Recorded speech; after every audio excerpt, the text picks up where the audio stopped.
ये छोटी सी motivational story Mahabharat का एक हिस्सा है जिसमें भीम ने अपने बीडीडे भाई युधिष्ठिर को समय के महत्व को समझाया और वही चीज हम लोगों के लिए भी बहुत जरूरी है।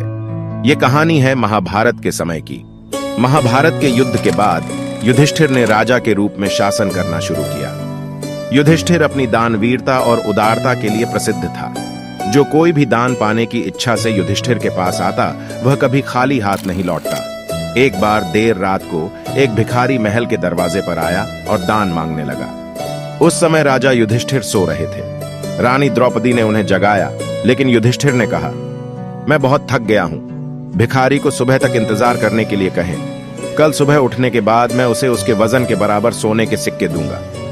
द्रौपदी ने यह बात भीम को बताई। भीम ने जब यह बात सुनी तो वह तेजी से उस बड़ी घंटी के पास गया जो महल की छत पर थी, और वो घंटी सिर्फ तब बजाई जाती थी जब राजा युधिष्ठिर कोई बड़ा युद्ध जीत कर वापस आते थे। भीम बिना रुके उस घंटी को जोर जोर से बजाने लगा। घंटी की आवाज सुनकर हर किसी को लगा कि राजा युधिष्ठिर किसी महान युद्ध को जीत कर वापस आए हैं, और यह देखने के लिए सभी पांडव और राज्य के लोग वहां एकत्रित हो गए। काफी देर तक घंटी बजती रही।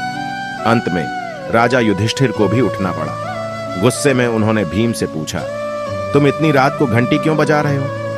भीम ने विनम्रता पूर्वक उत्तर दिया, ऐसा इसलिए है क्योंकि आज आपने बहुत बड़ी जीत हासिल कर ली है। यह सुनकर राजा युधिष्ठिर चौंक गए और पूछा, ये तुम क्या कह रहे हो? भला इतनी रात को मैंने कौन सा युद्ध जीत लिया है? भीम ने उत्तर दिया, बड़े भाई, आज आपने समय को ही जीत लिया है।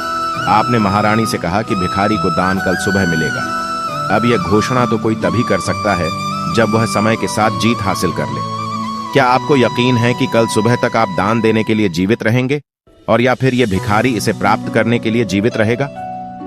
यह सुनकर युधिष्ठिर को भीम की बात का एहसास हुआ और उन्होंने तुरंत उस भिखारी को अंदर बुलाया और उसे दान दे दिया।